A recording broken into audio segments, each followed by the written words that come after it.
जय श्री कृष्ण। ओम नमो भगवते वासुदेवाय नमः। आप सुन रहे हैं पौराणिक अमृतवाणी द्वारा प्रसारित महाभारत कथा। कथा को सुनने के लिए चैनल को लाइक शेयर सब्सक्राइब करें। आगे की कथा प्रारंभ करते हैं। श्री गणेशाय नमः। संक्षिप्त महाभारत आश्रम वासिक पर्व। कुंती आदि स्त्रियों का तथा भाइयों सहित राजा युधिष्ठिर का धृतराष्ट्र और गांधारी के अनुकूल वर्ताव। नारायणं नमस्कृत्य नरं चैव नरोत्तमं देवीं सरस्वतीं व्यासं ततो जयमुदीरयेत्। अंतर्यामी नारायण स्वरूप भगवान श्री कृष्ण, उनके नित्य सखा नर स्वरूप नररत्न अर्जुन, उनकी लीला प्रकट करने वाली भगवती सरस्वती और उसके वक्ता महर्षि वेदव्यास को नमस्कार करके आसुरी संपत्तियों पर विजय प्राप्ति पूर्वक अंतःकरण को शुद्ध करने वाले महाभारत ग्रंथ का पाठ करना चाहिए। जन्मजय ने पूछा, ब्राह्मण, मेरे प्रपितामह महात्मा पांडव अपने राज्य पर अधिकार प्राप्त कर लेने के बाद महाराज धृतराष्ट्र के साथ कैसा बर्ताव करते थे? राजा धृतराष्ट्र अपने मंत्री और पुत्रों के मरने से निराश्रय हो गए थे। उनका ऐश्वर्य छिन गया था। ऐसी अवस्था में वे यशस्विनी गांधारी देवी किस प्रकार जीवन व्यतीत करते थे तथा मेरे प्रपितामहों ने कितने समय तक राज्य का उपभोग किया, ये सब बातें बताने की कृपा कीजिए। वैशंपायन जी कहते हैं, राजन, महात्मा पांडव राज्य पाने के अनंतर राजा धृतराष्ट्र को आगे रखकर ही पृथ्वी का पालन करने लगे। विदुर, संजय तथा युयुत्सु ये लोग सदा धृतराष्ट्र की सेवा में उपस्थित रहते थे और पांडव भी प्रत्येक कार्य में उनकी सलाह पूछा करते थे। उन्होंने 15 वर्षों तक राजा धृतराष्ट्र की आज्ञा के अनुसार ही सब काम किए। वीर पांडव प्रतिदिन राजा धृतराष्ट्र के पास जाकर उनके चरणों में प्रणाम करते और कुछ काल तक उनकी सेवा में बैठे रहते। धृतराष्ट्र भी स्नेहवश पांडवों के मस्तक सूंघकर जब उन्हें जाने की आज्ञा देते तब वे आकर और सब काम देखा करते थे। कुंती भी सदा गांधारी की सेवा में लगी रहती थी। द्रौपदी, सुभद्रा और पांडवों की अन्य स्त्रियां कुंती गांधारी दोनों सासों की समान भाव से सेवा किया करती थीं। राजा युधिष्ठिर बहुमूल्य शैया, वस्त्र, आभूषण तथा राजा के उपभोग में आने योग्य सब प्रकार के उत्तम पदार्थ और अनेकों प्रकार के भक्ष्य भोज्य धृतराष्ट्र को अर्पण किया करते थे। इसी प्रकार कुंती देवी अपनी सास की भांति गांधारी की परिचर्या करती थी। महान धनुर्धर कृपाचार्य उस समय राजा धृतराष्ट्र के पास ही रहते थे। भगवान व्यास भी प्रतिदिन उनके पास जाकर बैठते और उन्हें प्राचीन ऋषि, देवर्षि, पितर, राक्षसों की कथाएं सुनाते थे। धृतराष्ट्र की आज्ञा से धर्म और व्यवहार के समस्त कार्य विदुर जी ही देखते थे। उनकी अच्छी नीति के प्रभाव से राजा के बहुतेरे प्रिय कार्य थोड़े खर्च में ही सामंतों, सीमा के राजाओं से सिद्ध हो जाया करते। हुए कैदियों को कैसे छुटकारा दे देते और वध के योग्य मनुष्यों को भी प्राणदान देकर छोड़ देते थे। किंतु राजा युधिष्ठिर इसके लिए उनसे कभी कुछ नहीं कहते थे। राजा धृतराष्ट्र की सेवा में पहले की भांति रसोई के काम में निपुण आरालेख, सूपकार, राग, खांडविक मौजूद रहते। पांडव उन्हें बहुमूल्य वस्त्र और नाना प्रकार के हार भेंट करते थे। पीने के लिए मीठे मीठे शरबत और खाने के लिए भांति भांति के भोजन देते थे। भिन्न भिन्न देशों से जो राजा वहाँ एकत्रित होते थे वे सब पहले की भांति राजा धृतराष्ट्र की सेवा में उपस्थित होते थे। कुंती, द्रौपदी, सुभद्रा, नागकन्या, उलूपी देवी, चित्रांगदा, धृष्टकेतु की बहन तथा जरासंध की पुत्री, ये सब तथा दूसरी बहुत सी स्त्रियां गांधारी की सेवा में दासी की भांति लगी रहती थीं। राजा युधिष्ठिर प्रतिदिन अपने भाइयों को शिक्षा देते रहते थे कि धृतराष्ट्र का अपने पुत्रों से वियोग हुआ है। तुम लोग कभी ऐसा बर्ताव ना करना जिससे इनके मन में तनिक भी दुख हो। धर्मराज के ये अर्थयुक्त वचन सुनकर भीमसेन को छोड़ अन्य सभी पांडव उनकी आज्ञा का विशेष रूप से पालन करते थे। वीरवर भीमसेन के हृदय से कभी भी यह बात दूर नहीं होती थी कि जुए के समय जो कुछ भी अनर्थ हुआ था वह धृतराष्ट्र की ही खोटी बुद्धि का परिणाम था। इस प्रकार पांडवों से भली भांति सम्मानित होकर अंबिकानंदन राजा धृतराष्ट्र पूर्ववत ऋषियों के साथ गोष्ठी करते हुए सुखपूर्वक समय व्यतीत करने लगे। वे ब्राह्मणों को देने योग्य श्रेष्ठ वस्तु का दान करते और कुंती नंदन युधिष्ठिर उनके सब कार्यों में सहयोग देते। युधिष्ठिर में क्रूरता का नाम भी नहीं था। वे सदा प्रसन्न रहते और अपने भाइयों और मंत्रियों से कहा करते, राजा धृतराष्ट्र मेरे और आप लोगों के माननीय हैं। जो इनकी आज्ञा में रहेगा वह मेरा स्वहृदय है और जो इनके विपरीत आचरण करेगा वह मेरे दंड का भागी होगा। पिता, पितामह आदि की मृत्यु तिथि आने पर तथा पुत्रों और हितैषियों के श्राद्ध कर्म में महामना धृतराष्ट्र जितना खर्च करना चाहते थे उतना ही करते। वे पूजनीय ब्राह्मणों को उनकी योग्यता अनुसार बहुत सा धन देते। युधिष्ठिर, भीम, अर्जुन तथा नकुल, सहदेव उनका प्रिय करने की इच्छा से सब कामों में उनका साथ देते। उन्हें सदा इस बात की चिंता बनी रहती कि पुत्र पौत्रों के वध से पीड़ित हुए बूढ़े राजा धृतराष्ट्र हमारी ओर से कोई शोक का कारण पाकर कहीं अपने प्राण न त्याग दें। अपने पुत्रों की जीवितावस्था में उन्हें जितने सुख और भोग प्राप्त थे वे अब भी उन्हें मिलते रहे, इस बात का पांडवों ने पूरा प्रबंध किया था। इस प्रकार के शील और बर्ताव से युक्त होकर युधिष्ठिर आदि पांचों भाई धृतराष्ट्र की आज्ञा के अधीन रहते। धृतराष्ट्र भी उन्हें परम विनीत, अपनी आज्ञा के अनुसार चलने वाले और शिष्य भाव से सेवा में संलग्न देखकर पिता की भांति उनसे स्नेह रखते थे।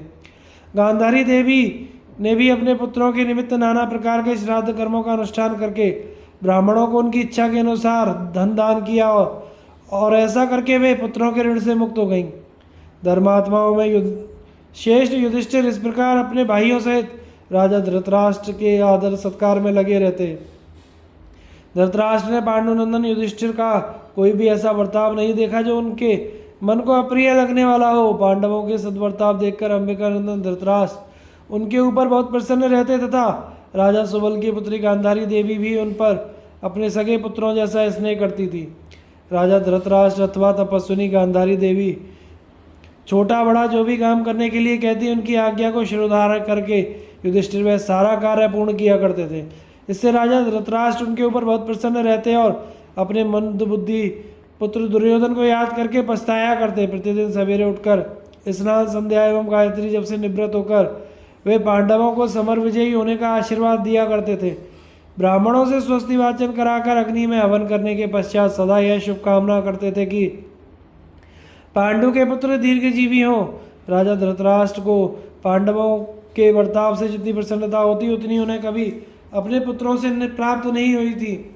युधिष्ठिर अपने सद्बर्ताव के कारण ब्राह्मण क्षत्रिय वैश्य शूद्र सभी के प्रिय हो गए थे।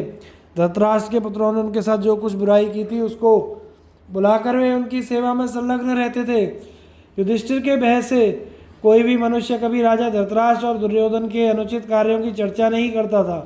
राजा धृतराष्ट्र, गांधारी और विदुर जी अजातशत्रु युधिष्ठिर के धैर्य और शुद्ध व्यवहार से विशेष प्रसन्न थे, किंतु भीमसेन के बर्ताव से उन्हें संतोष नहीं था। यद्यपि भीमसेन भी युधिष्ठिर की आज्ञा के अनुसार ही चलते, तथापि धृतराष्ट्र को देखकर उनके मन में सदा ही दुर्भावना हो जाया करती थी। राजा युधिष्ठिर को धृतराष्ट्र के अनुकूल बर्ताव करते थे, वे स्वयं भी ऊपर से उनके अनुकूल चलते थे, तथापि उनका हृदय धृतराष्ट्र से विमुख ही रहता था। गांधारी सहित धृतराष्ट्र की वन में जाने के लिए तैयारी और युधिष्ठिर का शोक। वैशंपायन जी कहते हैं, जन्मजय राजा युधिष्ठिर और धृतराष्ट्र में जो पारस्परिक प्रेम था उसमें राज्य के लोगों ने भी कभी कोई अंतर आता नहीं देखा, परंतु भीमसेन गुप्त रीति से धृतराष्ट्र को अप्रिय करने वाले काम किया करते थे। वे अपने द्वारा नियुक्त किए हुए पुरुषों से उनकी आज्ञा भी भंग करा दिया करते थे। एक दिन की बात है, भीमसेन अमर्ष में भरकर धृतराष्ट्र और गांधारी को सुनाते हुए अपने मित्रों में के बीच इस प्रकार कठोर वचन कहने लगे, भाइयों, मेरी भुजाएं परिक के समान सुदृढ़ हैं। मैंने ही उस अंधे राजा के समस्त पुत्रों को यमलोक का अतिथि बनाया है। देखो, ये हैं मेरे दोनों भुजदंड जो परिक को भी मार करने वाले और दुर्धर्ष हैं। इन्हीं के बीच पड़कर धृतराष्ट्र के पुत्रों का संहार हुआ है। भीमसेन की यह कांटों के समान कसकर पैदा करने वाली बात सुनकर धृतराष्ट्र को बड़ा खेद हुआ। समय के उलटफेर को समझने और समस्त धर्मों को जानने वाली बुद्धिमती गांधारी देवी ने भी इन कठोर वचनों को सुना। उस समय तक उन्हें राजा युधिष्ठिर के आश्रय में रहते 15 वर्ष व्यतीत हो चुके थे। उस दिन भीमसेन के वचन रूपी बाणों से व्यतीत होकर धृतराष्ट्र को बड़ा दुख हुआ, किंतु युधिष्ठिर को इस बात की जानकारी ना हो सकी। अर्जुन, कुंती, यशस्विनी, द्रौपदी, धर्म को जानने वाले नकुल, सहदेव, ये सब लोग धृतराष्ट्र के अनुकूल ही बर्ताव किया करते थे, कभी कोई अप्रिय बात नहीं करते थे। तदनंतर धृतराष्ट्र ने अपने सुहृदों को बुलाकर उनका पूर्ण सम्मान किया और आंखों में आंसू भरकर गदगद वाणी में कहा, मित्रों, आप लोगों को यह मालूम ही है कि कौरवों का नाश किस प्रकार हुआ है। यह सब मेरे ही अपराध का फल है। दुर्योधन की बुद्धि में दुष्टता भरी थी। वह अपने जाति भाइयों का भय बढ़ाने वाला था, तो भी मैं इतना मूर्ख हूँ कि मैंने उसे कौरवों के राज पद पर अभिषिक्त कर दिया। भगवान श्री कृष्ण की अर्थ भरी बातें अनसुनी कर दी। पुत्र के स्नेह से मेरी बुद्धि मारी गई थी। उस अवस्था में मनीषी पुरुषों ने मुझे यह हितकारक बात सुझाई थी कि दुष्ट बुद्धि पापी दुर्योधन को उसके मंत्रियों सहित मार डालना चाहिए, किंतु मैंने ऐसा नहीं किया। विदुर, भीष्म, द्रोण, कृपाचार्य, भगवान व्यास ने तो मुझे पद पद पर नेक सलाह दी। संजय गांधारी ने भी बहुत समझाया, परंतु मैंने किसी की बात पर ध्यान नहीं दिया। इससे मुझे बड़ा पश्चाताप हो रहा है। महात्मा पांडव गुणवान थे, तथापि उनके बाप दादों की संपत्ति भी उन्हें लौटा कर ना दे सका। इस तरह मेरी की हुई हजारों भूलें मेरे हृदय में संचित हैं, जो इस समय कांटों के समान कसक रही हैं। विशेषतः आज 15 वर्षों बाद मेरी आंखें खुली हैं। मैं अपने किए हुए पाप की शुद्धि के लिए नियम पूर्वक रहकर कभी चौथे कभी 8वें समय केवल भूख मिटाने की इच्छा से अन्न ग्रहण करता हूँ। इस बात को केवल गांधारी ही जानती है। अन्य सब लोगों को यही मालूम है कि मैं प्रतिदिन पूरा भोजन करता हूँ। युधिष्ठिर के भय से ही लोग मेरे पास आया करते हैं। मैं नियम पालन के बहाने में रक्षाला पहनकर कुशासन पर आसीन हो जप में लगा रहता हूँ और भूमि पर शयन करता हूँ। यशस्विनी गांधारी देवी का भी यही हाल है। हम दोनों के 100 पुत्र मारे गए, किंतु उनके लिए मुझे दुख नहीं है, क्योंकि वे क्षत्रिय धर्म जानते थे और उसके अनुसार ही उन्होंने युद्ध में प्राण त्याग किया है। अपने सुहृदों से ऐसा कहकर धृतराष्ट्र राजा युधिष्ठिर से बोले, कुंती नंदन, तुम्हारा कल्याण हो। मेरी यह बात सुनो। तुम्हारे द्वारा पालित होकर मैंने यहाँ बड़े सुख से दिन बिताए हैं, बड़े बड़े दान दिए हैं और अनेकों बार श्राद्ध कर्म का अनुष्ठान किया है। द्रौपदी के साथ अत्याचार करके तुम्हारे ऐश्वर्य को छीन लेने वाले मेरे क्रूर कर्मी पुत्र क्षत्रिय धर्म के अनुसार युद्ध में मारे गए हैं। अब उनके लिए कुछ करने की आवश्यकता दिखाई नहीं देती, क्योंकि वे शस्त्रधारियों को मिलने वाले उत्तम लोगों को प्राप्त हुए हैं। अब मुझे और गांधारी को अपने हित के लिए पुण्य कर्म का अनुष्ठान करना आता है। इसके लिए तुम हमें अनुमति दो।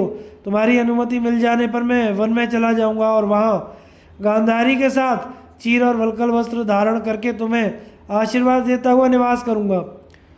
वन में वायु पीकर अथवा उपवास करके रहूंगा तथा अपनी पत्नी के साथ कठोर तपस्या करूंगा। बेटा, तुम भी इस तपस्या के उत्तम फल के भागी बनोगे, क्योंकि तुम राजा हो और राजा अपने राज्य के भीतर होने वाले भले बुरे सभी कर्मों के फलभागी होते हैं। युधिष्ठिर ने कहा, महाराज, आप यहाँ रहकर इस प्रकार दुख उठा रहे थे, यह जानकर अब मुझे राज्य से तनिक भी प्रसन्नता नहीं होती। मुझ दुर्बुद्धि को धिक्कार है। मैं इतना प्रमादी और राज्य में आसक्त हूँ कि आज तक मुझे और मेरे भाइयों को यह पता ही न लगा कि आप दुख से पीड़ित हैं और उपवास करने के कारण अत्यंत दुर्बल होकर पृथ्वी पर शयन कर रहे हो। आपने अपने विचारों को छिपाकर मुझ मूर्ख को अब तक धोखे में ही डाल रखा था, क्योंकि पहले मुझे यह विश्वास दिलाकर कि मैं सुखी हूँ, आप आज तक दुख भोगते रहे। इस राज्य से, इन भोगों से, नाना प्रकार के यज्ञों से अथवा इस सुख सामग्री से मुझे क्या लाभ हुआ, जब मेरे ही पास रहकर आपको इतने दुख उठाने पड़े। आप ही मेरे पिता, माता और परम गुरु हैं। आपसे विलग होकर हम कहाँ रहेंगे। ये युयुत्सु आपके औरस पुत्र हैं।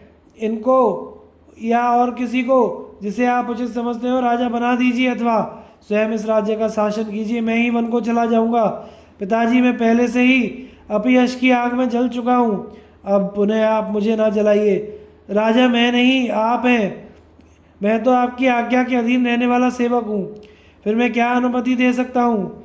दुर्योधन के अपराधों के कारण हम लोगों के हृदय में तनिक भी क्रोध नहीं है। जो कुछ हुआ वैसा ही होनार थी। जैसे दुर्योधन आदि आपके पुत्र थे, उसी प्रकार हम भी हैं। मेरे विचार से गांधारी और कुंती में कोई अंतर नहीं है। यदि आप मुझे छोड़कर चले जाएंगे तो मैं अपनी सौगंध खाकर सत्य कहता हूँ, मैं भी आपके पीछे पीछे चल दूंगा।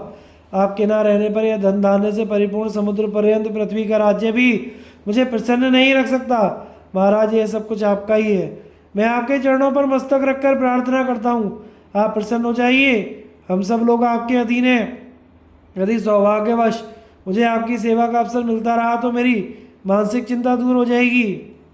धृतराष्ट्र बोले, बेटा, अब मेरा मन तपस्या में ही लग रहा है। जीवन की अंतिम अवस्था में वन जाना हमारे कुल के लिए उचित ही है। मैं दीर्घ काल तक तुम्हारे पास रह चुका हूँ, तुमने भी बहुत दिनों तक मेरी सेवा शुश्रूषा की है। अब मेरी वृद्धावस्था आ गई है, अब तो मुझे वन में जाकर जाने की अनुमति दीजिए। धृतराष्ट्र की यह बात सुनकर धर्मराज युधिष्ठिर कांप उठे और हाथ जोड़े चुपचाप बैठे रह गए।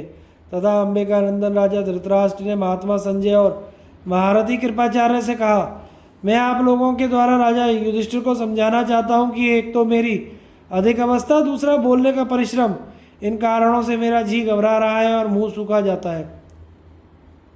इतना कहते कहते वे सहसा गांधारी का सहारा लेकर निर्जीव की भांति सो गए। यह देखकर राजा युधिष्ठिर को बड़ा दुख हुआ।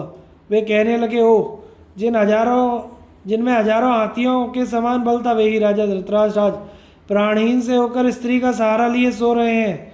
जिन्होंने पहले भीमसेन की लोमयी प्रतिमा को चूर्ण कर डाला था, वे ही महाबली राजा आज अबला के सहारे पड़े हैं।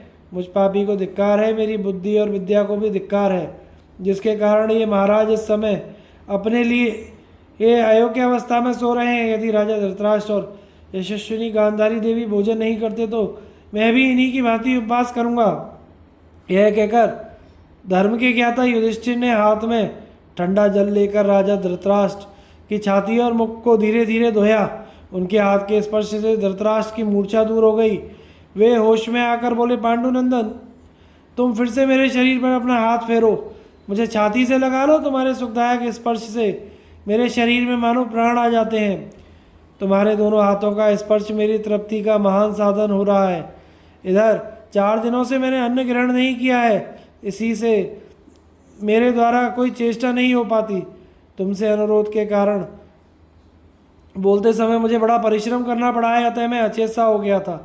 तुम्हारे हाथ के स्पर्श से मानो मुझे अमृत रस मिल गया है, इससे मुझे नया जीवन मिल गया है। धृतराष्ट्र के ऐसा कहने पर कुंती नंदन युधिष्ठिर ने बड़े स्नेह के साथ उनके समस्त अंगों पर धीरे धीरे हाथ फेरा। उनके स्पर्श से धृतराष्ट्र के शरीर में नूतन प्राण सा आ गया। उन्होंने अपनी दोनों भुजाओं से युधिष्ठिर को छाती से लगाकर उनका मस्तक सूंघा। यह करुण दृश्य देखकर अत्यंत दुखमग्न हो विदुर आदि सब लोग रो पड़े। कुंती के साथ कुरुकुल की अन्य स्त्रियां भी शोकग्रस्त हो नेत्रों से आंसू बहाती हुई उन्हें घेर कर खड़ी हो गईं। तदनंतर धृतराष्ट्र ने युधिष्ठिर से फिर कहा, बेटा, बार बार बोलने से मेरा जी घबराता है, अब अधिक कष्ट में ना डालो, मुझे तपस्या करने की अनुमति दो। उन्हें इस प्रकार बात करते देख वहाँ उपस्थित हुए समस्त योद्धा आर्त भाव से हाहाकार करने लगे। धृतराष्ट्र को इस प्रकार उपवास करने के कारण थके हुए और दुर्बल देखकर युधिष्ठिर ने उन्हें गले से लगा लिया और अपने शोकाश्रुओं को रोककर कहा, नरश्रेष्ठ, मुझे इस राज्य तथा जीवन की तनिक भी इच्छा नहीं है। जिस तरह भी आपका प्रिय हो वही मैं करना चाहता हूँ। यदि आप मुझे अपनी कृपा का पात्र समझते हैं और यदि मैं आपका प्रिय हूँ तो मेरी प्रार्थना से इस समय भोजन कीजिए, इसके बाद आगे की बात सोचूंगा। यह सुनकर धृतराष्ट्र ने कहा, बेटा, तुम मुझे वन में जाने की अनुमति दे दो तो भोजन करूं, यही मेरी इच्छा है। राजा धृतराष्ट्र के इस प्रकार कहने पर सत्यवती नंदन महर्षि वशिष्ठ इस प्रकार कहने लगे, व्यास जी का युधिष्ठिर को समझाना और धृतराष्ट्र का उन्हें राजनीति की शिक्षा देना।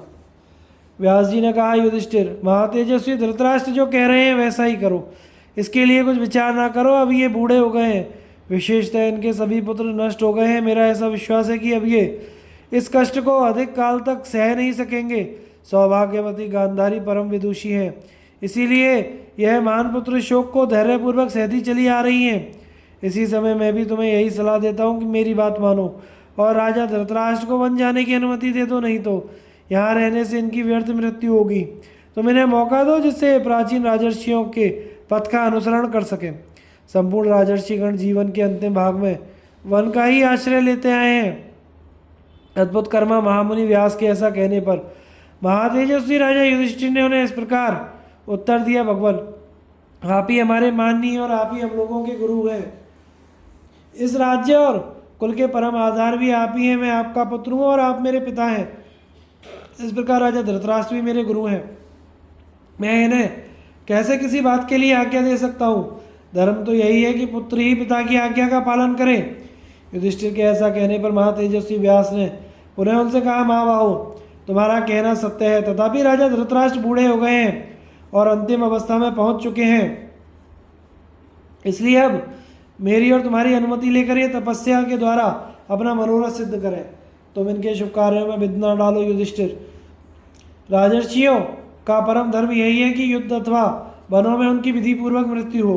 तुम्हारे पिता राजा पांडु ने भी धृतराष्ट्र को गुरु के समान मानकर शिष्य भाव से इनकी सेवा की है। इन्होंने रत्नमय पर्वतों से सुशोभित प्रचुर दक्षिणा से संपन्न अनेकों बड़े बड़े यज्ञ किए, पृथ्वी का राज्य भोगा, प्रजा का भली भांति पालन किया, नाना प्रकार के गुरुवत शुश्रूषा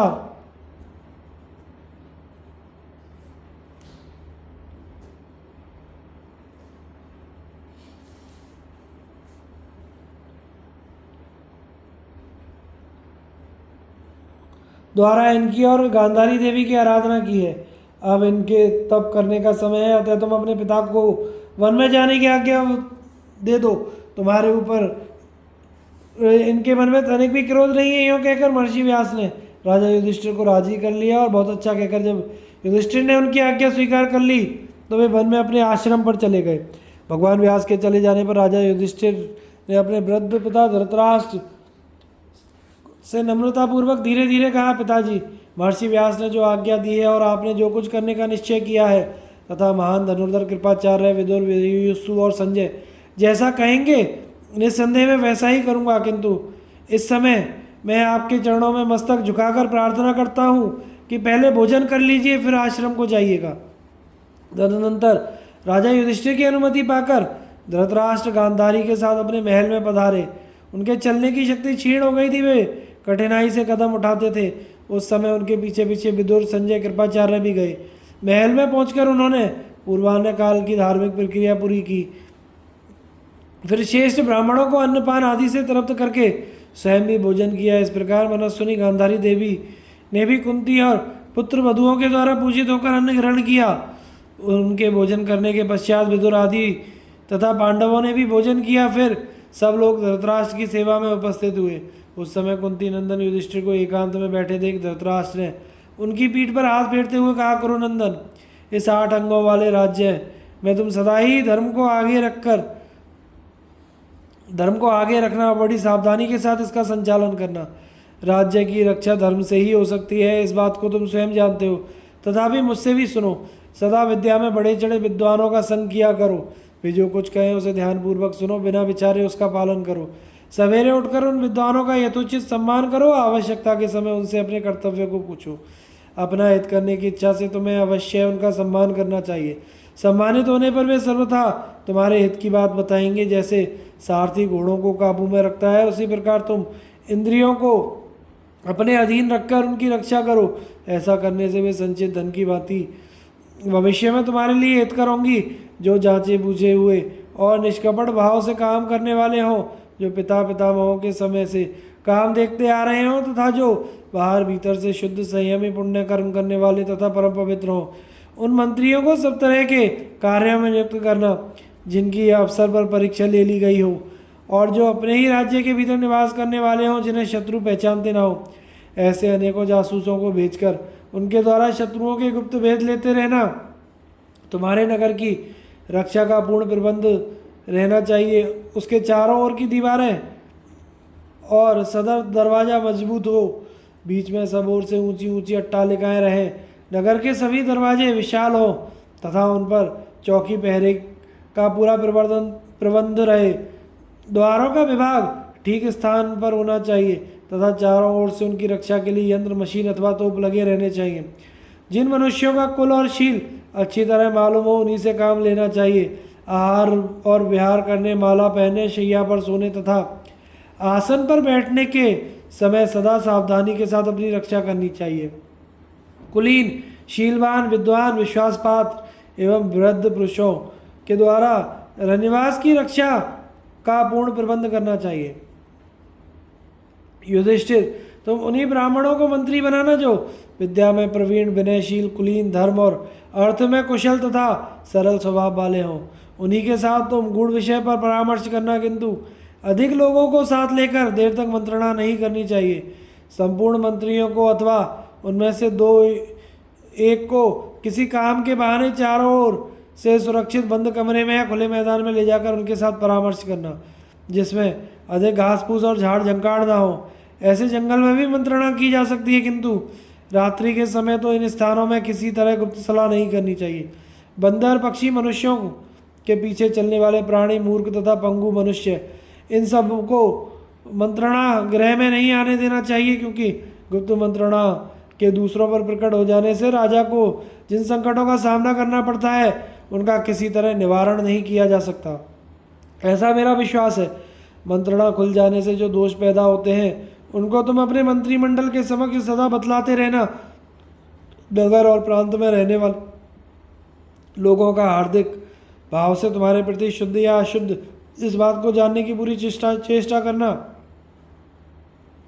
न्याय करने के काम पर तुम सदा ऐसे ही पुरुषों को नियुक्त करना जो विश्वास पात्र, संतोषी, हितैषी हो, तथा गुप्तचरों के द्वारा हमेशा उनके कार्यों पर दृष्टि रखना। तुम्हें ऐसा विधान बनाना चाहिए जिससे तुम्हारे नियुक्त किए हुए न्यायाधिकारी पुरुष अपराधियों के अपराधों को भली भांति समझकर जो दंडनीय हो उन्हें ही उचित दंड दें। जिनकी दूसरों से रिश्वत लेने की आदत हो, जो प्राय स्त्रियों का अपहरण करते हो, जिनमें कठोर दंड देने की प्रवृत्ति हो, जो झूठा फैसला देने वाले, कटुवादी, लोभी, दूसरों का धन हरण करने वाले, दुस्साहस का काम करने वाले, सभा भवन और विहार स्थलों को भंग करने वाले और वर्ण संकर दोष के प्रचारक हों, उन मनुष्यों को देश काल का ध्यान रखते हुए आर्थिक दंड अथवा प्राण दंड देना चाहिए। प्रातःकाल उठकर नित्य नियम से निवृत्त होने के बाद पहले तुम्हें उन लोगों से मिलना चाहिए जो तुम्हारे लिए खर्च वर्च के काम पर नियुक्त हों। इसके बाद आभूषण और भोजन पर ध्यान देना चाहिए। तत्पश्चात सैनिकों का हर्ष और उत्साह बढ़ाते हुए उनसे मिलना चाहिए। दूतों और जासूसों से मिलने का उत्तम समय संध्या काल है। पहर भर रात बाकी रहते ही उठकर अगले दिन के कर्तव्य का निर्णय कर लेना चाहिए। आधी रात और दोपहर के समय तुम्हें स्वयं घूम फिरकर प्रजा की अवस्था का निरीक्षण करना उचित है। सदा न्याय का अनुसरण करते हुए ही तुम खजाना बढ़ाने वाले यत्न करना। न्याय के विपरीत उपाय का अवलंबन ना करना। पहले काम देखकर फिर किसी को नौकरी देना। जो अपने आश्रय में रहते हो वे किसी स्थायी काम पर नियुक्त हो या ना हो, उनसे काम बराबर लेते रहना। सेनापति उसको बनाना जो दृढ़ प्रतिज्ञा, शूरवीर, क्लेश सह सकने वाला, हितैषी, पुरुषार्थी और स्वामी भक्त हो। तुम्हारे राज्य के अंदर रहने वाले कारीगर यदि तुम्हारा काम करें तो तुम्हें उनके भरण पोषण का प्रबंध करना चाहिए। अपनी और शत्रुओं की कमजोरी पर सदा दृष्टि रखनी चाहिए। अपने देश में उत्पन्न होने वाले पुरुषों में से जो लोग अपने कार्य में विशेष कुशल और हितैषी हो उन्हें उनके योग्य आजीविका देकर अपनाना चाहिए। बुद्धिमान राजा को उचित है कि वह गुणार्थी मनुष्यों के गुण को बढ़ाने का प्रयत्न करता रहे। भारत, तुम अपने शत्रुओं के उदासीन राजाओं तथा मध्यस्थ पुरुषों के समुदाय पर दृष्टि रखो। 4 प्रकार के शत्रु समुदाय, 6 प्रकार के आत्ताई, अपने मित्र तथा शत्रु के मित्र, इन 12 प्रकार के मनुष्यों की तुम्हें सदा जानकारी रखनी चाहिए। मंत्री, देश, दुर्ग और सेना, इन्हीं पर शत्रुओं का लक्ष्य रहता है, तो इनकी रक्षा में सावधान होना चाहिए। उपयुक्त 12 प्रकार के मनुष्य राजा के ही मुख्य विषय हैं। मंत्री के अधीन रहने वाले कृषि आदि 60 गुण है। पूर्वोक्त 12 मनुष्य, इन सबको नीतिज्ञ आचार्यों ने मंडल नाम दिया है। राजा को इनकी जानकारी होना आवश्यक है, क्योंकि राज्य रक्षा के 6 उपायों का उचित उपयोग इन्हीं के अधीन है। राजा को चाहिए वह अपनी वृद्धि, क्षय तथा स्थिति का हमेशा ज्ञान रखे। अपना पक्ष बलवान और शत्रु का पक्ष निर्बल जान पड़े उस समय शत्रु के साथ लड़ाई छेड़कर उसे जीतने का उद्योग करे, किंतु जिस समय शत्रु पक्ष प्रबल हो और अपना ही पक्ष दुर्बल हो उस समय शत्रुओं के साथ संधि कर ले। राजा को हमेशा द्रव्यों का महान संग्रह रखना चाहिए। जब वह शत्रु पर शीघ्र ही चढ़ाई करने में समर्थ ना हो तो उस समय जो उसका उचित कर्तव्य हो उसका भलीभांति विचार कर ले। शत्रुओं को कम उपज वाली जमीन, थोड़ा सा सोना और अधिक मात्रा में जस्ता, पीतल आदि धातुएं तथा दुर्बल मित्र देकर उसके साथ संधि करे, किंतु शत्रु पक्ष की ओर से जब संधि का प्रस्ताव किया जाए तो संधि कुशल राजा को उससे विपरीत वस्तुएं, उपजाऊ भूमि, सोना, चांदी, धातुएं तथा बलवान मित्रों को लेकर संधि करनी चाहिए। अथवा प्रतिद्वंदी राजा को के राजकुमार को ही अपने यहाँ जमानत के तौर पर रखने की चेष्टा करनी चाहिए। इससे विपरीत बर्ताव करना अच्छा नहीं है। यदि कोई आपत्ति आ जाए तो उचित उपाय और मंत्रणा के ज्ञाता राजा को उससे छूटने का उद्योग करना चाहिए। प्रजाजनों के भीतर जो दीन दरिद्र मनुष्य हो उन पर कृपा दृष्टि रखनी चाहिए। अपनी वृद्धि चाहने वाले राजा को उचित है कि वह अपने समीप आए हुए सामंत राजा का वध ना करे।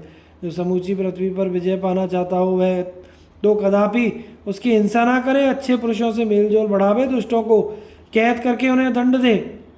बलवान पुरुषों को दुर्बलों के विनाश की चेष्टा कभी नहीं करनी चाहिए। युधिष्ठिर, तुम्हें भेद की सी वृत्ति, नम्रता का आश्रय लेना चाहिए। यदि किसी दुर्बल राजा पर बलवान राजा का आक्रमण करे तो अपने में युद्ध की शक्ति ना देखकर मंत्रियों के साथ उसकी शरण में जाए और कोष, प्रवासी मनुष्य, दंड शक्ति तथा अन्य प्रिय वस्तुएं अर्पण करके साम आदि उपायों द्वारा प्रतिद्वंदी को लौटाने की चेष्टा करे। यदि किसी भी उपाय से संधि ना हो सके तो युद्ध के लिए टूट पड़े। उस दशा में मृत्यु भी हो जाए तो वीर पुरुष की मुक्ति हो जाती है। युधिष्ठिर, तुम्हें संधि और विग्रह पर दृष्टि रखनी चाहिए। शत्रु प्रबल हो तो उसके साथ संधि करना, दुर्बल हो तो उसके साथ युद्ध छेड़ना। ये संधि और विग्रह के दो आधार हैं। इनके प्रयोग के नाना उपाय हैं। इनके प्रयोग के नाना उपाय हैं तथा इनके प्रकार भी बहुत हैं। अपनी द्विविध अवस्था बलाबल का अच्छी तरह विचार करके शत्रु से युद्ध का मेल करना उचित है। यदि शत्रु मनस्वी है और उसके सैनिक हष्टपुष्ट एवं संतुष्ट हैं तो उस पर सहसा धावा ना करके उसे परास्त करने का कोई दूसरा उपाय सोचे। आक्रमण करना तभी उचित है जब शत्रु विपरीत अवस्था में हो, अर्थात उसके सैनिक निर्बल और असंतुष्ट हो। यदि शत्रु से अपना मानमर्दन होने की संभावना हो तो वहां से भागकर किसी मित्र राजा की शरण लेनी चाहिए और चेष्टा करनी चाहिए कि शत्रुओं पर परस्पर फूट हो जाए। उन्हें भय देने और संग्राम में उनके सैनिकों को नष्ट करने का भी यत्न करते रहना चाहिए। शत्रुओं पर चढ़ाई करने वाले राजा को अपनी और विपक्षी की त्रिविध शक्तियों का भलीभांति विचार कर लेना उचित है। शत्रुओं की अपेक्षा उत्साह शक्ति, प्रभु शक्ति, मंत्र शक्ति में बढ़ा चढ़ा राजा ही सफल आक्रमण कर सकता है। यदि इसके विपरीत स्थिति हो तो आक्रमण का विचार त्याग देना चाहिए। राजा को अपने पास सेना बल, धन बल, मित्र बल, अरण्य बल, भृत्य बल और श्रेणी बल का संग्रह करना चाहिए। इनमें मित्र बल और धन बल सबसे बढ़कर है। देश काल की अनुकूलता होने पर सैनिक बल और राजोचित गुणों से युक्त राजा अच्छी सेना साथ लेकर विजय के लिए यात्रा करे। यदि अपने में असमर्थता ना हो तो युद्ध के अनुकूल मौसम ना होने पर भी शत्रु पर चढ़ाई करे। युद्ध के समय युक्ति करके सेना का शकट, पद्म अथवा वज्रव्यूह बना ले। शुक्राचार्य के ग्रंथ में ऐसा ही विधान मिलता है। गुप्तचरों के द्वारा शत्रु की तथा अपनी सेना की जांच पड़ताल करके अपने शत्रु के अधिकृत प्रदेश में युद्ध आरंभ करे। राजा को चाहिए कि वह पारितोषिक आदि के द्वारा सेना को संतुष्ट रखे, उसमें बलवान मनुष्यों की भर्ती करे। अपने बलाबल को अच्छी तरह समझकर साम आदि उपायों के द्वारा संधि या युद्ध के लिए उद्योग करे। जो राजा इन सब बातों का विचार करके इनके अनुसार ठीक ठीक आचरण और प्रजा का धर्मपूर्वक पालन करता है वह मृत्यु के पश्चात स्वर्गलोक को जाता है। बेटा, इसी प्रकार तुम्हें भी इलोक और परलोक में सुख पाने के लिए सदा प्रजा वर्ग के हित साधन में संलग्न रहना चाहिए। भीष्म जी, भगवान श्री कृष्ण तथा विदुर ने तुम्हें सभी बातों का उपदेश दिया है। मेरा भी तुम्हारे ऊपर प्रेम है, इसलिए मैंने भी कुछ बतलाना आवश्यक समझा है। उन सब बातों का यथोचित पालन करना है, इससे तुम प्रजा के प्रिय बनोगे और स्वर्ग में भी सुख पाओगे। राजा 1000 अश्वमेध यज्ञों का अनुष्ठान करे अथवा धर्मपूर्वक प्रजा का पालन, दोनों का समान फल ही होता है। धृतराष्ट्र का प्रजा वर्ग से वन जाने की अनुमति लेते हुए क्षमा मांगना और युधिष्ठिर को उनके हाथों में सौंपना। युधिष्ठिर ने कहा, महाराज आप जैसा कहते हैं वैसा ही करूँगा। अभी कुछ और उपदेश दीजिए। भीष्म जी स्वर्ग सिधारे श्री कृष्ण द्वारका चले गए। विदुर और तथा संजय भी आपके साथ जा रहे हैं। अब दूसरा कौन रह जाता है जो मुझे उपदेश देगा? मेरे हित का विचार करके इस समय आप जो कुछ उपदेश देते हैं उसी के अनुसार मैं काम करूँगा। धर्मराज के ऐसा कहने पर धृतराष्ट्र ने कहा, बेटा अब रहने दो, मुझे बोलने में बड़ा परिश्रम करना पड़ता है। अब तो मैं जाने की अनुमति चाहता हूँ। यह कहकर वे गांधारी के महल में चले गए। वहाँ जब वे आसन पर बैठे तो धर्मपरायणा गांधारी देवी ने उनसे पूछा, नाथ, महर्षि व्यास ने स्वयं आकर आपको वन जाने की आज्ञा दे दी है और युधिष्ठिर की भी अनुमति मिल गई। अब आप किस दिन वन में चलेंगे? धृतराष्ट्र ने कहा, गांधारी अब वन चलने में अधिक विलंब नहीं है। मैं चाहता हूँ कि प्रजा को बुलाकर मैं अपने मरे हुए पुत्रों के उद्देश्य से कुछ धन दान कर दूँ। यों कहकर धृतराष्ट्र ने धर्मराज युधिष्ठिर के पास अपना विचार कहला भेजा। युधिष्ठिर ने उनकी आज्ञा अनुसार सब सामग्री जुटा दी। फिर राजा का संदेश पाकर कुरु जांगल देश के ब्राह्मण, क्षत्रिय, वैश्य और शूद्र वहाँ एकत्रित हुए। तदनंतर महाराज धृतराष्ट्र अंतःपुर से पुनः बाहर निकले और वहाँ नगर तथा प्रांत की प्रजा को उपस्थित देखकर बोले, सज्जनों, आप और कौरव चिरकाल तक एक साथ रहते आए हैं। कौरवों तथा आप में परस्पर घनिष्ठ स्नेह स्थापित रहते हैं। इस समय मैं आप लोगों से कुछ निवेदन करना चाहता हूँ। आप उसे बिना विचारे स्वीकार करने की कृपा करें। मैंने गांधारी के साथ वन जाने का निश्चय किया है। इसके लिए महर्षि व्यास और कुंती नंदन राजा युधिष्ठिर की भी अनुमति मिल गई है। अब आप लोग भी मुझे बन जाने की आज्ञा दें, इसमें कुछ अन्यथा विचार ना करें। हमारे साथ आप लोगों का जो प्रेम संबंध सदा से चला आ रहा है, ऐसा संबंध मेरी समझ में दूसरे देश के राजाओं के साथ वहाँ की प्रजा का शायद ही हो। अब बुढ़ापे ने मुझे और गांधारी को बहुत थका दिया है। इधर उपवास करने के कारण भी हम दोनों अधिक दुर्बल हो गए हैं। युधिष्ठिर के राज्य में मुझे बड़ा सुख मिला है। मैं समझता हूँ कि दुर्योधन के राज्य में भी कभी इतना सुख नहीं नसीब हुआ। एक तो मैं जन्म का अंधा हूँ, दूसरे बुढ़ापे ने मुझ पर अधिकार जमा लिया है। इस पर भी मेरे बेटे मारे गए, उनका शोक कभी दूर नहीं होता। ऐसी दशा में बन जाने के सिवा मेरे कल्याण का और क्या उपाय हो सकता है। इसलिए अब आप लोग मुझे जाने की आज्ञा दें। धृतराष्ट्र की ये बातें सुनकर वहां उपस्थित हुए कुरु जांगल निवासी सभी मनुष्यों की आंखों से आंसुओं की धारा बह चली। वे फूट फूट कर रोने लगे। उन्हें शोकमग्न होकर कुछ भी उत्तर ना देते देख धृतराष्ट्र फिर कहने लगे, भाइयों, महाराज शांतनु ने इस पृथ्वी का यथावत पालन किया था। उनके बाद यह भीष्म के द्वारा सुरक्षित राजा विचित्रवीर्य के अधिकार में आई। उन्होंने जिस प्रकार इस राज्य की रक्षा की वह आप लोगों से छिपा नहीं है। तदनंतर मेरे भाई पांडु ने इसका विधिवत पालन किया था, इसे भी आप लोग जानते हैं। अपने प्रजा पालन रूपी गुण के कारण ही वे आप लोगों के परम प्रिय हो गए थे।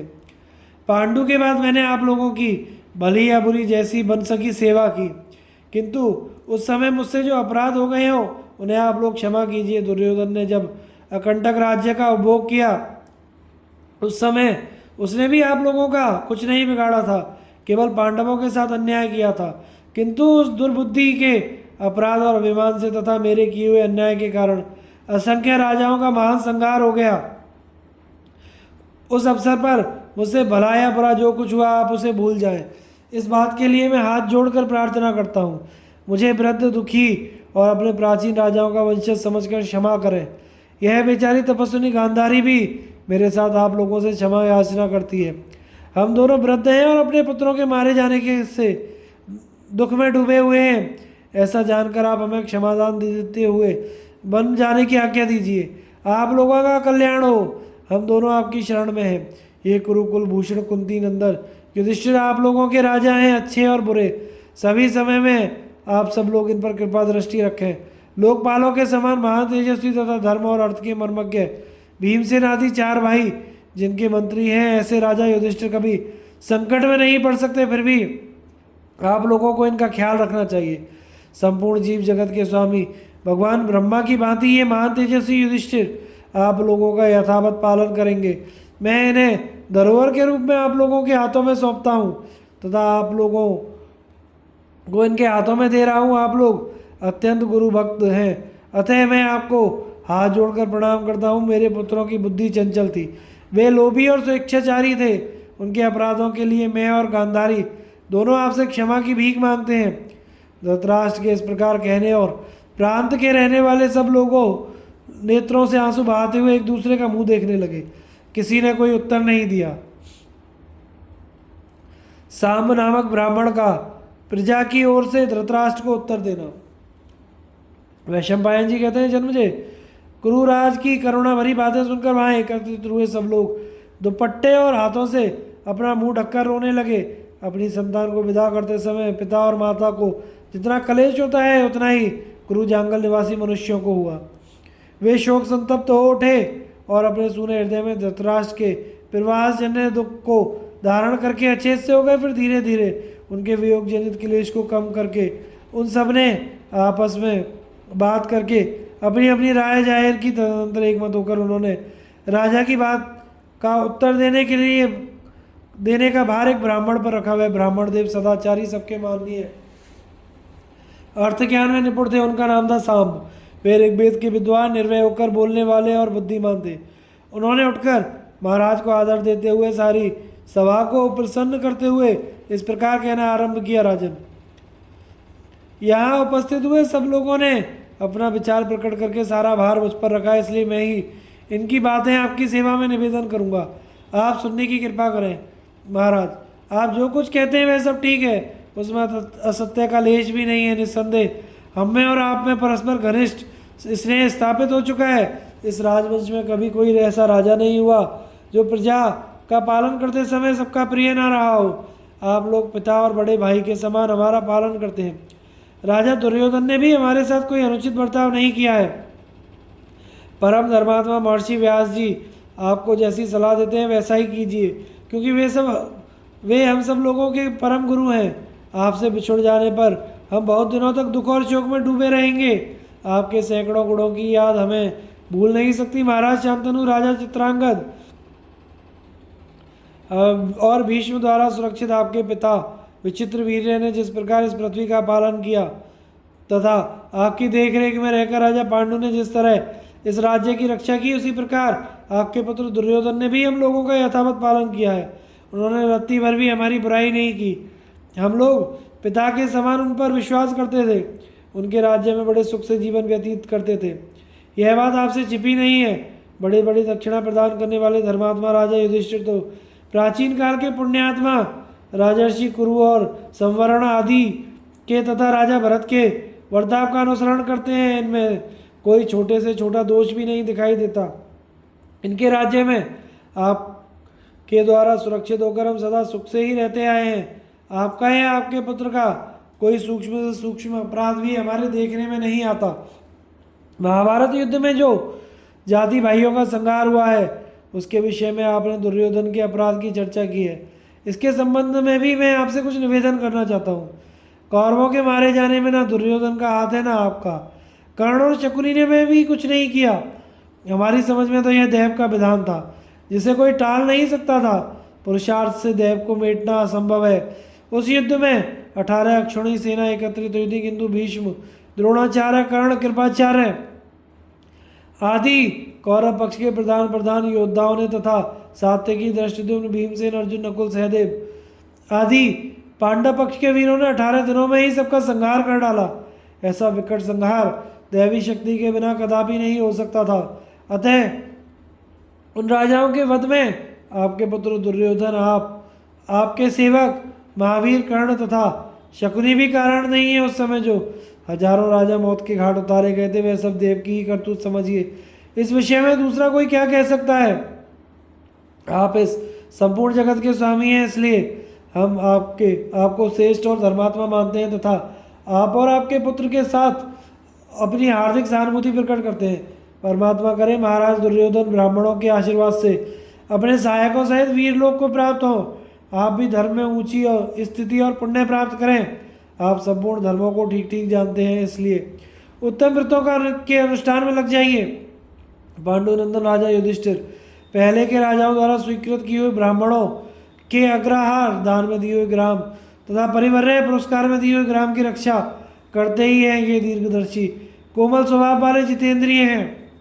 इनके मंत्री उच्च विचार के हैं। इनका हृदय बड़ा विशाल है। ये शत्रुओं पर भी दया करने वाले परम पवित्र हैं। बुद्धिमान होने के कारण ही ये सबको सरल स्वभाव से देखने वाले हैं और सदा हम लोगों का पुत्रवत पालन करते हैं। ये पांचों भाई बड़े पराक्रमी महात्मा तथा पूर्ववासियों के हित साधन में लगे रहते हैं। कुंती, द्रौपदी, उलूपी और सुभद्रा भी कभी प्रजा के प्रतिकूल व्यवहार नहीं करेंगी। आपका प्रजा के साथ जो स्नेह था उसे युधिष्ठिर ने और भी बढ़ा दिया है। नगर और प्रांत के लोग कभी उनकी अवहेलना नहीं कर सकते। इसलिए महाराज, आप युधिष्ठिर के विषय की चिंता छोड़ दीजिए और अपने धार्मिक कार्यों के अनुष्ठान में लग जाइए। आपको समस्त प्रजा का नमस्कार है। साम्य के धर्म अनुकूल गुणयुक्त वचन सुनकर समस्त प्रजा उन्हें साधुवाद देने लगी तथा सबने उनकी बात का अनुमोदन किया। धृतराष्ट्र ने भी बारंबार साम्य के वचनों की सराहना की। सब लोगों से सम्मानित होकर धीरे धीरे सबको विदा कर दिया। तत्पश्चात हाथ जोड़कर ब्राह्मण देवता का सत्कार किया और गांधारी सहित फिर वे अपने महल में चले गए। धृतराष्ट्र का युधिष्ठिर से धन लेकर उससे भीष्म आदि का श्राद्ध करना। वैशंपायन जी कहते हैं, राजन, तदनंतर रात बीतने पर जब सवेरा हुआ तो अंबिकानंदन राजा धृतराष्ट्र ने विदुर जी को युधिष्ठिर के महल में भेजा। राजा की आज्ञा से महातेजस्वी विदुर जी युधिष्ठिर के पास जाकर बोले, राजन, महाराज धृतराष्ट्र वनवास की दीक्षा ले चुके। आगामी कार्तिक पूर्णिमा को वे वन की यात्रा करेंगे। इस समय तुमसे कुछ धन लेना चाहते हैं। उनका विचार है कि महात्मा भीष्म, द्रोण, सोमदत्त, बालिक तथा अपने पुत्रों तथा मरे हुए सुहृदों का श्राद्ध करें और उनके निमित्त दान दें। तुम्हारी सम्मति हो तो वे जयद्रथ का भी श्राद्ध करना चाहते हैं। विदुर जी की यह बात सुनकर युधिष्ठिर और अर्जुन बहुत प्रसन्न हुए, उनकी सराहना करने लगे। किंतु भीमसेन के हृदय में अमिट क्रोध जमा हुआ था। उन्हें दुर्योधन के किए हुए अत्याचारों का स्मरण हुआ आया, अतः उन्होंने विदुर जी की बात स्वीकार नहीं की। अर्जुन उनका मनोभाव ताड़ गए, इसलिए वे कुछ विनीत होकर बोले, भैया राजा धृतराष्ट्र हमारे ताऊ और वृद्ध पुरुष हैं तथा इस समय वनवास की दीक्षा ले चुके हैं। जाने से पहले वे भीष्म आदि समस्त सुहृदों का श्राद्ध कर लेना चाहते हैं, अतः इसमें आपको सहयोग देना चाहिए। सौभाग्य की बात है कि राजा धृतराष्ट्र आज हम लोगों से धन की याचना करते हैं। समय का उलटफेर तो देखिए, पहले हम लोग जिनसे याचना करते थे वही आज हमारे सामने हाथ फैलाते हैं। जो संपूर्ण भूमंडल के राजा थे वे आज वन में जाना चाहते हैं, अतः आप उन्हें धन देने के सिवा कोई और विचार मन में ना लावें। उनकी याचना ठुकरा देने से बढ़कर हमारे लिए और कोई कलंक की बात ना होगी। उन्हें धन ना देने से हमें महान अधर्म का भागी होना पड़ेगा। आप राजा युधिष्ठिर के बर्ताव से शिक्षा ग्रहण करें, क्योंकि बड़ा भाई ईश्वर के समान होता है। अर्जुन की यह बात सुनकर धर्मराज ने उनकी भूरी भूरी प्रशंसा की। तब भीमसेन ने क्रोध में भरकर कहा, अर्जुन हम लोग स्वयं ही महात्मा भीष्म, राजा सोमदत्त, भूरिश्रवा, राजर्षि बाल्मीकि, महात्मा द्रोणाचार्य तथा अन्य सब सगे संबंधियों का श्राद्ध करेंगे। हमारी माता कुंती कर्ण को पिंडदान कर लेगी। राजा धृतराष्ट्र को इसके लिए धन देने की आवश्यकता नहीं है। वे उपयुक्त महानुभावों का श्राद्ध ना करें, यही मेरा विचार है। क्या तुम्हें उनकी करतूतें भूल गई? वे ही हमारे कुल में आग लगाने वाले हैं। उनकी बुद्धि इतनी खोटी है कि कपट युद्ध आरंभ कराकर वे विदुर जी से बार बार पूछते थे, इस दाव में हम लोगों ने कितना जीता है। भीम को ऐसी बातें करते देख बुद्धिमान राजा युधिष्ठिर डांट कर बोले, चुप रहो। अर्जुन ने कहा, भैया आप मेरे बड़े और गुरुजन हैं, इसलिए मैं आपसे कुछ विशेष कहने का साहस नहीं कर सकता। इतना ही निवेदन करता हूँ कि राजर्षि धृतराष्ट्र हमारे द्वारा सर्वदा सम्मान पाने के योग्य साधु स्वभाव वाले श्रेष्ठ पुरुष दूसरों के अपराधों का स्मरण नहीं करते, वे सबके उपकारों को ही याद रखते हैं।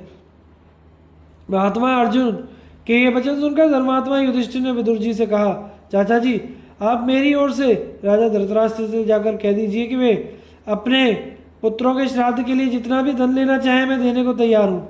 यह धन मैं अपने भंडारों से दूंगा, इसके लिए भीमसेन को दुखी होने की आवश्यकता नहीं है।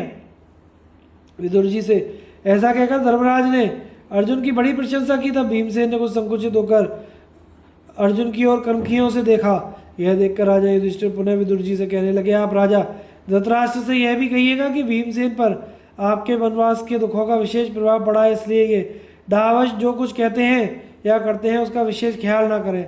मेरे और अर्जुन के भवन में जितनी संपत्तियां हैं उसके मालिक महाराज ही हैं।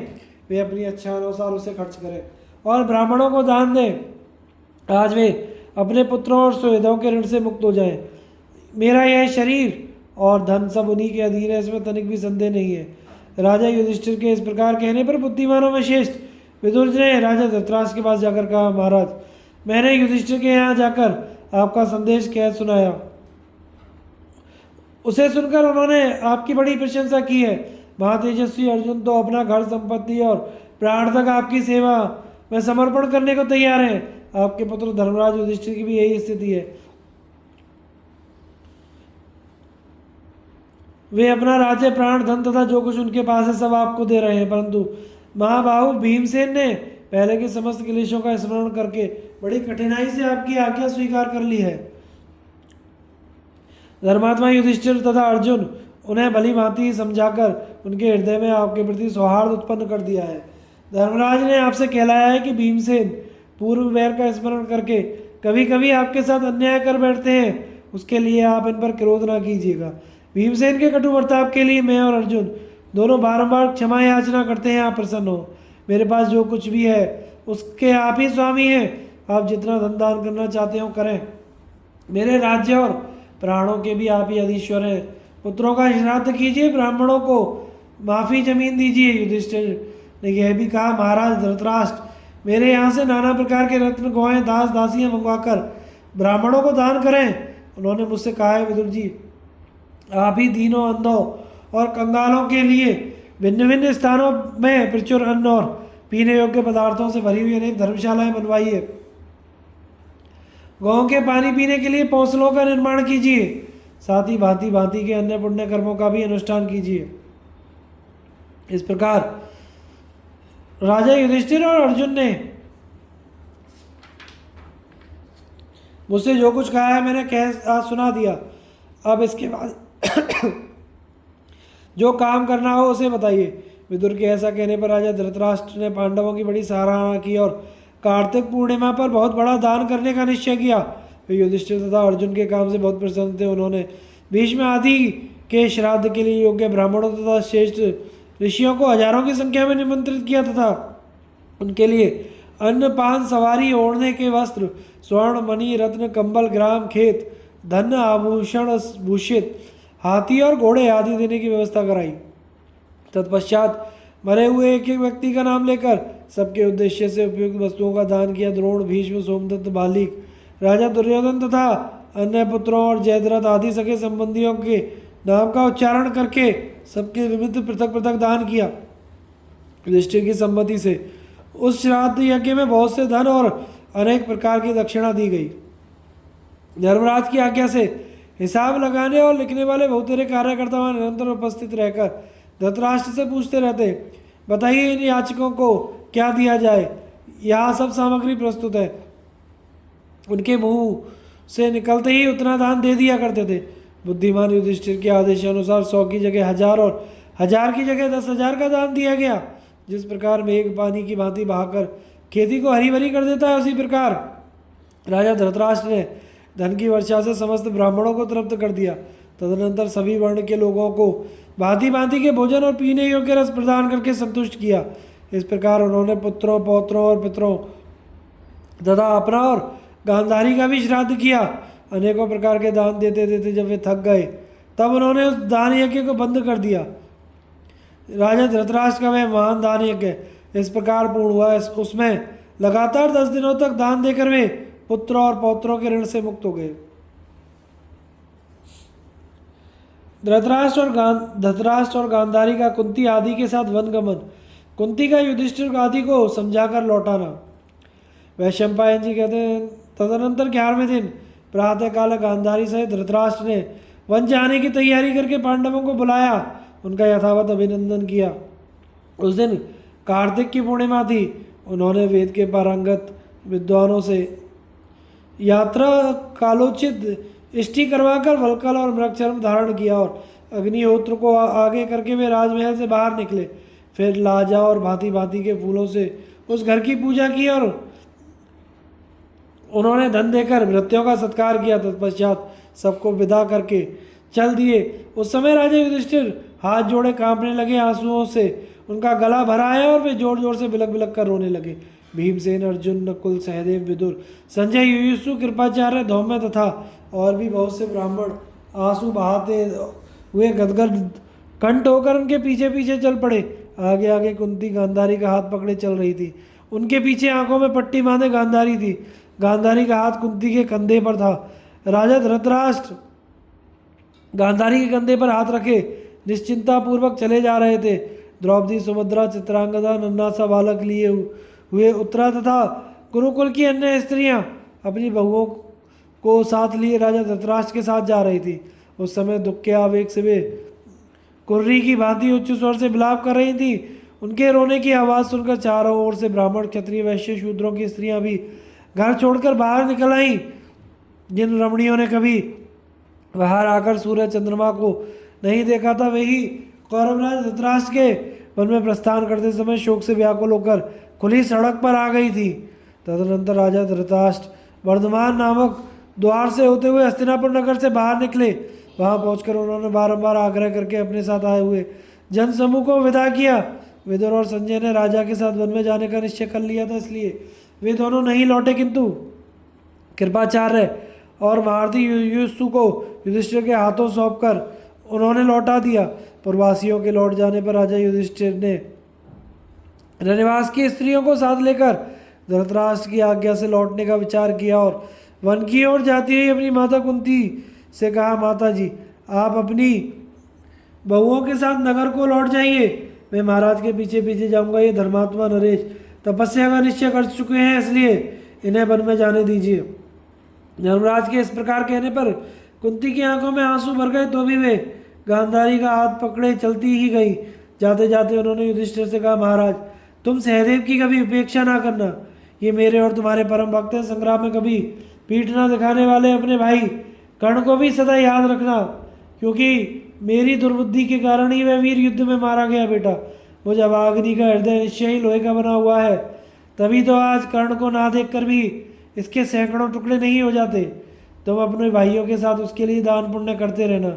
मेरी बहू द्रौपदी का सदा प्रिय करना। भीमसेन, अर्जुन और नकुल का हमेशा ख्याल रखना। आज से कुरुकुल का भार तुम्हारे ऊपर ही है। अब मैं वन में गांधारी के साथ रहकर तपस्या करूंगी और अपने सास ससुर के चरणों की सेवा में लगी रहूंगी। कुंती के ऐसा कहने पर भाइयों सहित युधिष्ठिर को बड़ा दुख हुआ। वे थोड़ी देर तक मौन रहकर कुछ सोचते रहे। इसके बाद शोकाकुल होकर माता से कहा, माँ आपने अपने मन में यह निश्चय क्यों ठान लिया? आपको ऐसा नहीं करना चाहिए। मैं इसके लिए अनुमति नहीं दे सकता। हम लोगों पर कृपा करके लौट चलिए। पहले आपने ही विदुला के वचनों से हमें क्षत्रिय धर्म के पालन के लिए उत्साहित किया था। पुरुषोत्तम भगवान श्री कृष्ण के मुख से आपका विचार सुनकर ही मैंने राजाओं का संहार करके इस राज्य को हस्तगत किया है। कहाँ आपकी वह बुद्धि और कहाँ आज का यह विचार? हमें क्षत्रिय धर्म पर स्थित रहने का उपदेश देकर आप स्वयं उससे गिरना चाहती हैं। भला हमको, अपनी इस बहू को और इस राज्य को छोड़कर आप उस दुर्गम वन में कैसे रहेंगी? अतः हमारे ऊपर कृपा कीजिए। अपने पुत्र के ये अश्रु गदगद वचन सुनकर कुंती के नेत्रों में भी आंसू उमड़ आए, तो भी वे ना रुक सकी। आगे बढ़ती ही गई तो भीमसेन ने कहा, माता जी जब पुत्रों के जीते हुए इस राज्य को भोगने का अवसर आया और राजधर्मों के पालन की सुविधा प्राप्त हुई, तो आपकी बुद्धि कैसे बदल गई? क्या कारण है कि आप हमें छोड़कर वन को जाना चाहती हैं? जब वन में ही रहना था तो बालक अवस्था में ही हम लोगों को और दुख शोक में डूबे हुए इन माद्री कुमारों को आप नगर में क्यों ले आई? माँ हम लोगों पर प्रसन्न होइए और बलपूर्वक प्राप्त की हुई राजा युधिष्ठिर की राज्य लक्ष्मी का उपभोग कीजिए। यह सुनकर भी कुंती वनवास के निश्चय से विचलित ना हुई। उनके पुत्र नाना प्रकार से विलाप करते रहे, किंतु सास को इस प्रकार वनवास के लिए जाती देखकर द्रौपदी का भी मुंह उदास हो गया। वह सुभद्रा के साथ रोती हुई कुंती के पीछे पीछे जाने लगी। कुंती की बुद्धि बड़ी ही ऊंची थी। वे वनवास का निश्चय कर चुके थे, इसलिए अपने रोते हुए पुत्रों की ओर बारंबार देखकर वे टस से मस ना हुई और आगे बढ़ती ही चली गई। पांडव भी अपने सेवकों और अंतःपुर की स्त्रियों के साथ उनके पीछे पीछे जाने लगे। यह देखकर कुंती देवी आंसू पोंछकर अपने पुत्रों से बोली, माँ बाप तुम्हारा कहना ठीक है। पूर्व काल में तुम नाना प्रकार के कष्ट उठा रहे थे, इसलिए मैंने तुम्हें युद्ध के लिए उत्साहित किया। जुए में तुम्हारा राज्य छीन लिया गया था। तुम सुख से भ्रष्ट हो चुके थे और तुम्हारे ही बंधु बांधव तुम्हारा तिरस्कार करते थे, इसलिए मैंने तुम्हें युद्ध के लिए उत्साह प्रदान किया था। पांडु की संतान किसी तरह नष्ट होने से बच जाए और तुम सब भाइयों के स्वयं का नाश ना होने पावे, इस उद्देश्य से ही मैंने तुम्हें युद्ध के लिए उकसाया था। उसमें मेरा कोई व्यक्तिगत स्वार्थ नहीं था। मैं अपने स्वामी महाराज पांडु के विशाल राज्य का सुख भोग चुकी हूँ। बड़े बड़े दान और विधिवत सोमपान भी कर चुकी हूँ। मैंने अपने लाभ के लिए श्री कृष्ण को प्रेरित नहीं किया था। विदुला के वचन सुनाकर जो उनके द्वारा तुम्हारे पास संदेश भेजा था, वह सब तुम्हारी रक्षा के उद्देश्य से ही किया गया था। बेटा युधिष्ठिर, अब मैं तपस्या के द्वारा अपने पति के पवित्र लोक में जाना चाहती हूँ। वनवासी सास ससुर की सेवा करके तप के द्वारा इस शरीर को सुखाड़ डालूंगी। तुम भीमसेन आदि के साथ लौट जाओ। मैं आशीर्वाद देती हूँ कि तुम्हारी बुद्धि धर्म में लगी रहे और तुम्हारा हृदय अत्यंत उदार हो। गांधारी और धृतराष्ट्र आदि का गंगा तट पर विश्राम करते हुए कुरुक्षेत्र में पहुंचकर घोर तपस्या करना। वैशंपायन जी कहते हैं, जन्मजे कुंती की बात सुनकर पांडव बहुत लज्जित हुए। उन्हें लौटाने में सफल ना होकर राजा धृतराष्ट्र की प्रदक्षिणा एवं प्रणाम करके द्रौपदी समेत नगर को लौट पड़े। तदनंतर धृतराष्ट्र ने गांधारी और विदुर का सहारा लेकर कहा, गांधारी युधिष्ठिर की माता कुंती को लौटा दो। युधिष्ठिर जैसा कह रहे हैं वह सब ठीक ही है। यह राज्य में रहकर बड़े बड़े दान और तप कर सकती है। बहू कुंती की सेवा शुश्रूषा से मैं बहुत संतुष्ट हूँ, इसलिए अब तुम इसे घर लौट जाने की आज्ञा दो।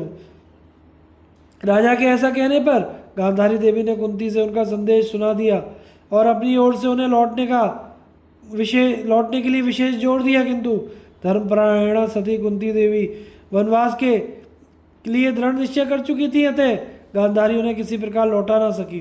गुरुकुल की स्त्रियां कुंती का यह दृढ़ निश्चय जानकर पांडवों को निराश लौटते देख फूट फूट कर रोने लगी।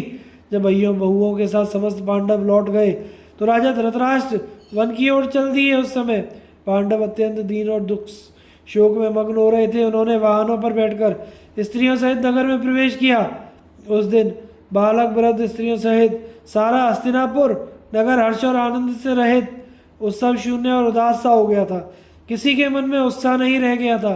कुंती के बिना बेचारे पांडवों की दशा तो बिना गाय के बछड़ों की सी हो गई। उधर धृतराष्ट्र ने उस दिन बहुत दूर तक यात्रा करने के पश्चात गंगा तट पर निवास किया।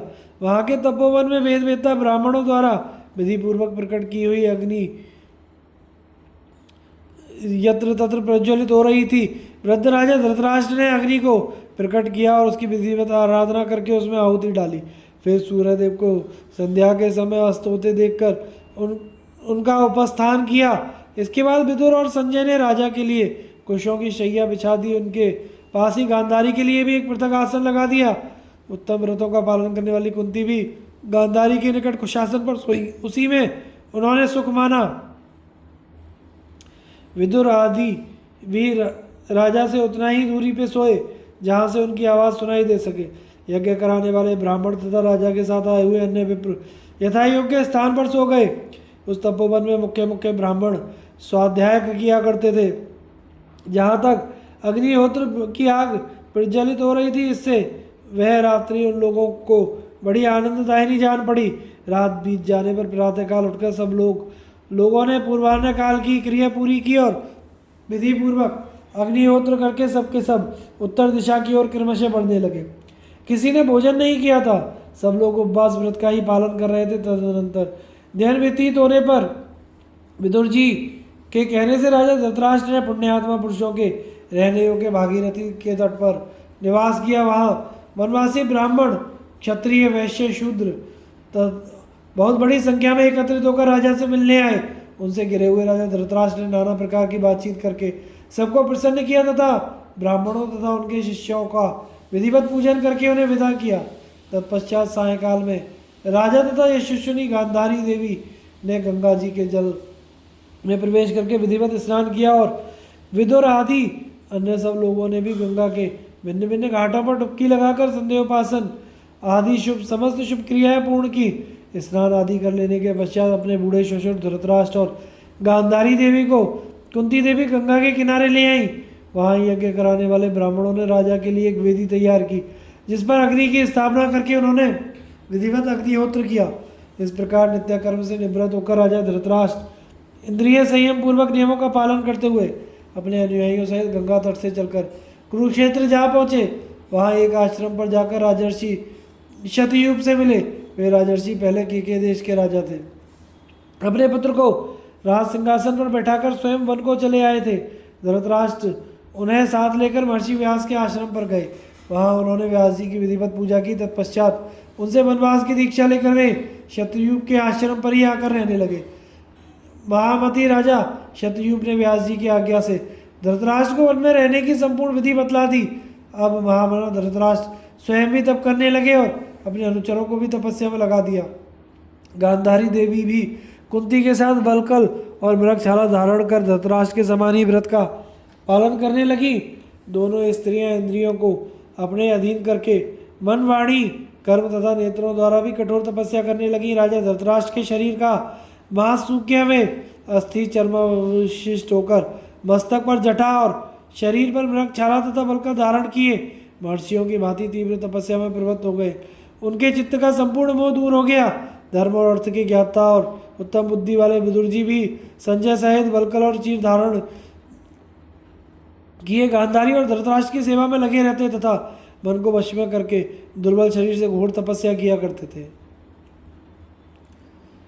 आगे की कथा का प्रसारण हम अगले भाग में करेंगे। चैनल को लाइक शेयर सब्सक्राइब करें। धन्यवाद।